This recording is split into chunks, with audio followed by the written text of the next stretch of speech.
Heard from God lately? God Conversations equips you to recognize and respond to God's voice in your own life. Here's pastor and founder, Tanya Harris. This week I read a meme on social media. The earth was speaking to humanity, saying, "Now, go to your room and think about what you've done." I can't help but think that in this time of the coronavirus pandemic, how true that is. The truth is we haven't stewarded our planet very well.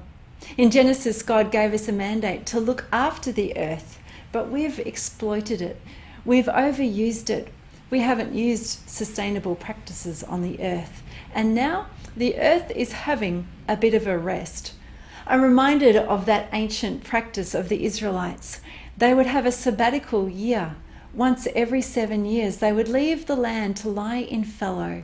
And it was a chance for the soil to replenish and get a rest so that next time they could plant again and have a fruitful harvest.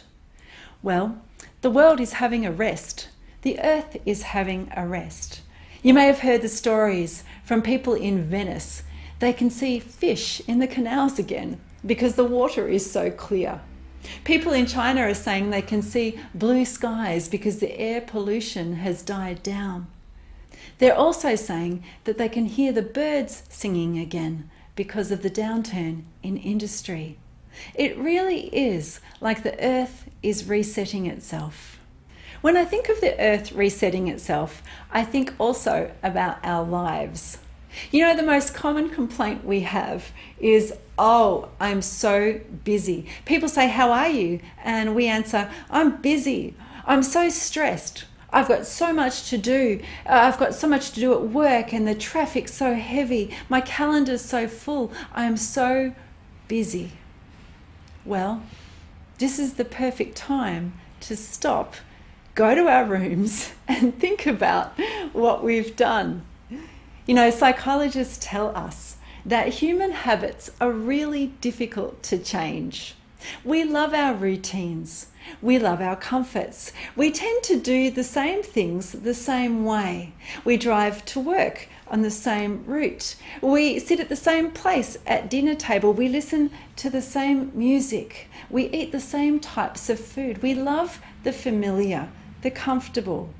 And often because of that, it's difficult to change. But suddenly, when we're forced into a time where everything gets changed for us, this represents an incredible opportunity to make some of our own changes in our lives. It's an opportunity to reset our priorities, to go back to the mandate that God gave us. You see, God gave us a very simple call. He called us to love Him and to love people. Jesus said there are 2 commandments. It sums up the plan. Love me, love my people. Now this is a chance to go back and to think about what we've done. Go back to our mandate. Go back to the call of God.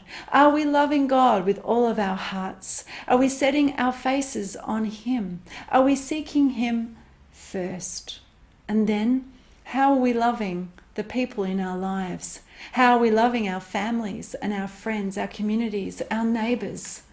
It's time to reset some priorities. In the same way that the earth is resetting itself, this represents a wonderful opportunity to get back to the original mandate of God. What's God asking you to do? Can I encourage you in this time of this pandemic to reset your priorities? Go back to the mandate of our lives, because God has promised clear waters, blue skies, birds singing. He wants to refresh and replenish the soil of our lives so that we can sow new crops and so that we can flourish once more.